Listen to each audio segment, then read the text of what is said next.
Your efforts to acquire the submine data have been proving effective. My reconstruction continues apace. This is not the first time the Hive have sought to steal my weaponry. I froze an entire brood on Mars to stop their last attempt. Despite their persistence, they have never once succeeded. In no small part thanks to the Vanguard. This time will prove no different.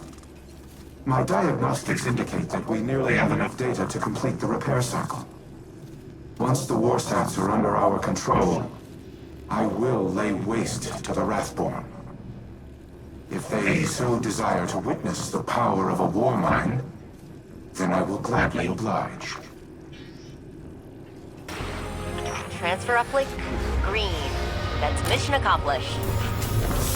Anna, I've heard you were seeing someone. A scientist. I didn't know how to ask. Yeah. She's a researcher with Owl Sector in the city. Civvy stuff, but still pretty secret. I'm not trying to pry about her research. I want to know about my sister. What's her name? Cameron. She's wonderful, Elsie. Why don't you come back to the tower with me? You can meet her.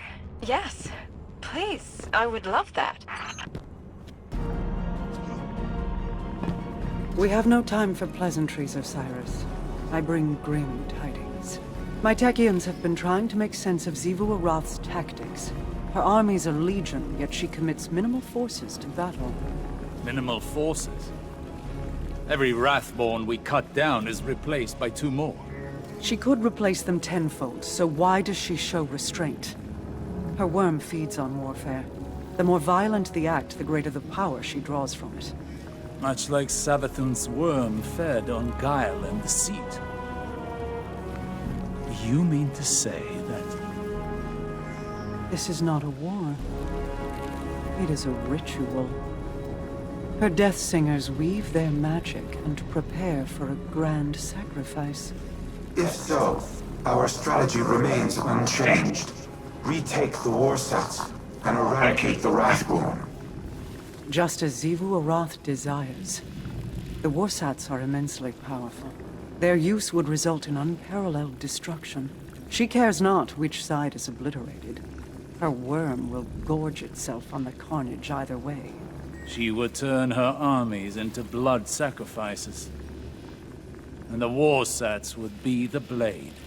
Overwhelming force has proven to be the only effective tactic against the Hive. Without it, I do not know what to do. Then I suggest you think of something, and quickly. I will apprise your vanguard of these findings.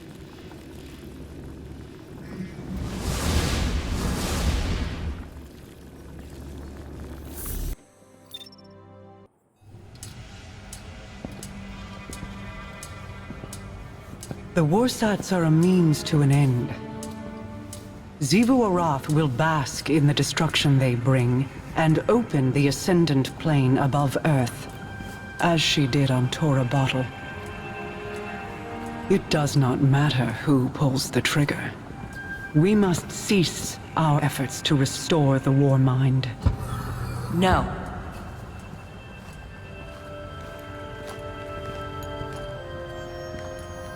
We've worked too long and too hard to stop now.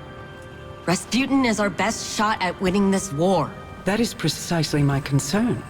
He is a weapon made to be wielded. He is more than a weapon.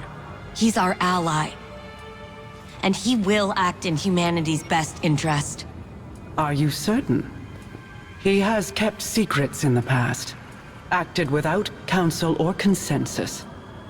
So have you. Rasputin's made mistakes. But he's learned from them. The same as the rest of us.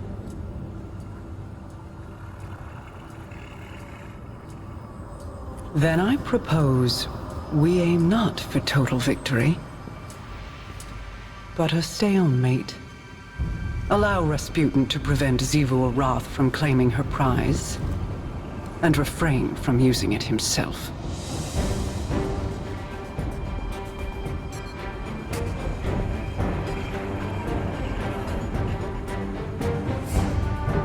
It's settled then. We hold the line.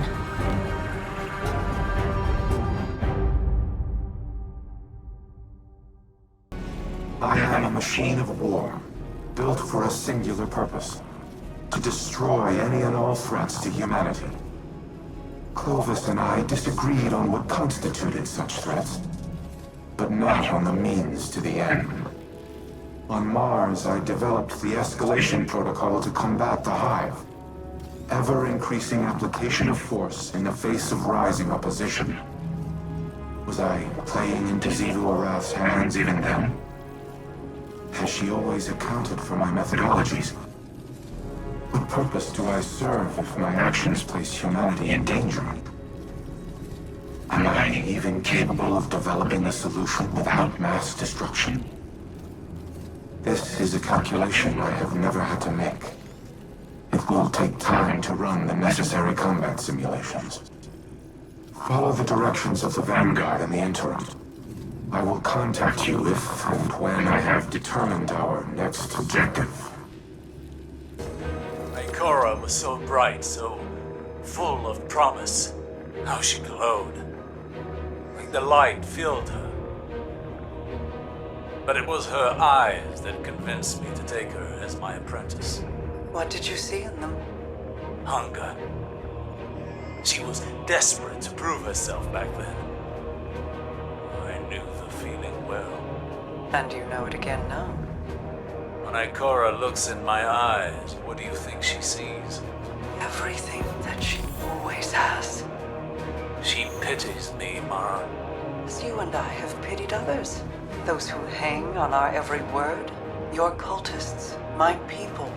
Do not mistake Ikora's pity for disdain. If she pities you, it is out of love. I have no love for the cult of Osiris. No. Ask me what I see when I look into your eyes, Osiris.